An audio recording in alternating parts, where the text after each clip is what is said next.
What's up guys, Houndish here, and today we're on the verge of a reveal for Joker's Wild and Season 6 coming to Destiny 2 in early March. So today we do have word about a Season of the Drifter Vidoc, which will be coming this week. We'll talk about what we know there, and what we can expect to see. On top of this, we are going to be getting new weapon reveals, and we've got some additional Season 6 patch notes to preview right here. There are some supposed leaks about Joker's Wild that you may have heard about. I'll touch on those very briefly, but I also wanted to give a quick update about the Dreaming City and take a look at some cool stuff from Bungie's Raid Along. But of course, in terms of new content, Joker's Wild, Season of the Drifter, if you want to keep up to date, be sure to hit that subscribe button, turn on notifications. We'll have everything covered pretty quickly once it drops.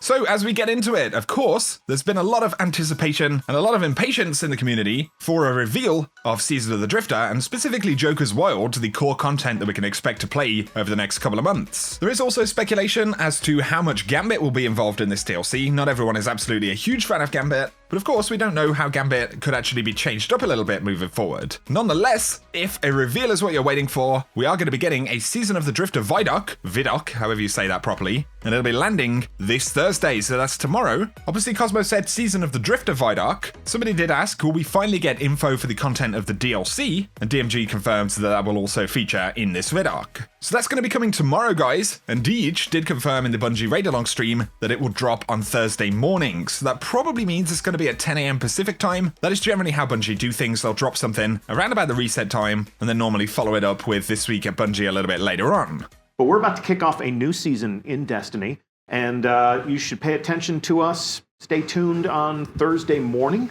We're going to have a brand new Bungie Vidoc. We're going to hear from some more developers at Bungie about what we have planned for you in the Season of the Drifter. So stay tuned. Keep your eyes peeled for that. We'll tell you in all of the usual places. So stay tuned right here on the channel or in your subfeed tomorrow if you want this news. But of course, in terms of what they're actually going to break down, if you've been out of the loop a little bit, we'll take a look at the roadmap right here. So of course, we've got updates to Gambit, new private matches and maps. There will be a spring event, an exotic quest, and the power increase for Season of the Drifter itself. For Joker's Wild specifically, there will be new weapons and gear, weekly quests, a new Gambit experience, which of course is the new mode that people are speculating about, also Xur bounties, which is going to be, hopefully, a pretty good addition to the game, and an exotic quest as part of DLC as well. With that being on the roadmap, it probably refers to Thorn, which really is a continuation of the Last Word quest, which was also linked to annual pass content specifically. So the other exotic quest, the one that is linked purely to the season, that could be any number of things. I'd be curious to hear your thoughts about it down below. But yeah, tomorrow morning, or later in the afternoon if you're in the UK, we will be getting a substantial news drop for this season. Now you may have heard about some leaks recently. There have been a few different leaks related to Joker's Wild, and I want to verify some stuff that I know about this. So one of the big ones would be Mamba. Now Mamba is supposedly the name, or a potential name, of the new Gambit mode coming in this season. And Mamba was originally leaked a few months back, but now there is currently a listing for Gambit Mamba and Gambit Enigma. These are possibly codenames, but the same source that actually referenced Mamba did suggest that there will be Gambit exclusive armor, a new kind of theme set that you can level up in a similar way to something like Solstice of Heroes. Of course, it has been a little while since these leaks dropped, but this is the more reputable stuff that has been potentially leaked about Joker's Wild. There has been some other speak recently about a competitive trials like Gambit. Now it could be a thing considering we're getting a new mode, but Robbie Stevens from Bungie did say that the focus for Gambit was really on fun more than it being highly competitive. So that isn't necessarily a confirmation of how the mode will play out, but it does at least hint that we shouldn't necessarily expect anything too Trials-like. But of course, we've got an official reveal tomorrow, so we'll have to wait and see. And in terms of what else we'll get in detail tomorrow, DMG did confirm that for any folks curious about new Pinnacle weapons, also check back this Thursday. I spoke about this a few days back, and some folks said that the Tweed-Eyed reference didn't necessarily refer to new Pinnacle weapons as opposed to Pinnacle weapons in general, but I think this pretty much confirms, yes, we will get information about new Pinnacle weapons. There was some speculation, and we can at least potentially eliminate some of the possible Pinnacle PvP weapons. Somebody said, will it be a kinetic slug shotgun? DMG said no. There was another question, will it have cluster bombs and tracking? DMG once again said no. So at the very least, we've got a bit of an idea of some things we're not getting.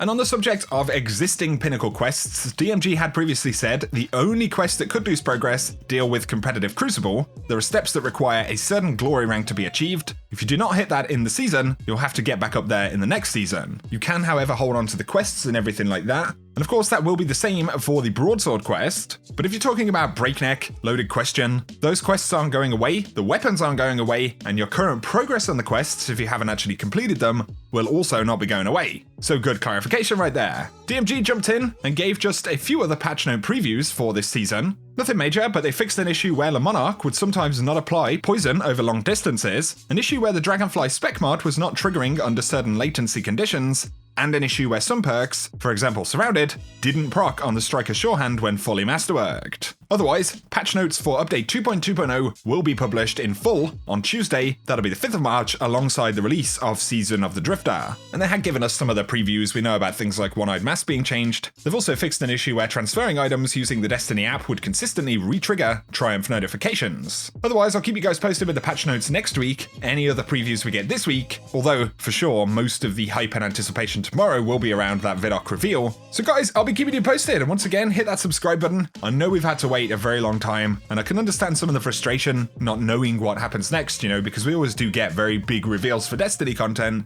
It looks like Bungie are trying to handle that a little bit differently, and of course that does go alongside the fact that these content drops are nowhere near as big as something like Forsaken. Nonetheless, I'll keep you guys posted. Briefly though, I want to mention a couple of things. Normally we talk about Dreaming City dialogue every week, and after the Queen's departure from the Queen's Court, things got pretty quiet, and now that we're actually back on a new cycle, I just wanted to let you guys know that the Dreaming City dialogue hasn't really changed. So the story itself seems to have kind of died for the moment, but once again there's data to suggest that we will ultimately break the curse and all of that stuff, so it looks like the story isn't over, probably gonna be on a brief hiatus for a few more weeks. But yeah, I just wanted to let you guys know there is nothing really new in terms of narrative development in Dreaming City right now. You can, however, complete all of your activities, get all your rewards and that good stuff. Any other thing I want to mention today would be Bungie's raid along stream. Now we'll link this down below if you want to go back and check out the full stream, but basically Bungie and a bunch of the raid developers went through the Scourge of the Past raid. They talk about the development, the concepts, of course mechanics, and actually building that out into an experience in the game. This has always been one of my favorite things that Bungie do, and like I said, I'll link it below if you want to check it out in full, but I just wanted to show a cool segment right here where they talk about Insurrection Prime. That's the name you'll know the Scourge boss by. The working name the devs actually had was Mechatroid the Bombastic, which I think is actually a pretty fitting name for this guy. So I'm going to run a section right here where they talk about that development, some of the early concept, and then actually building that into something that we can play in the game. You can check that out if you want to, guys, but otherwise, I'll be keeping you posted. Thanks a lot for tuning in for these brief updates today, but considering so many of us want to know when we're going to get proper information, I figured that I'd break it down for you guys. Nonetheless, thank you so much for tuning in. If you've enjoyed the video, a rating is very much appreciated. Let me know what you're excited for moving into Season of the Drifter, or any concerns that you have about that expansion. We will at least have answers for that stuff tomorrow. For now though, guys, whatever you get up to, I hope you have an awesome day.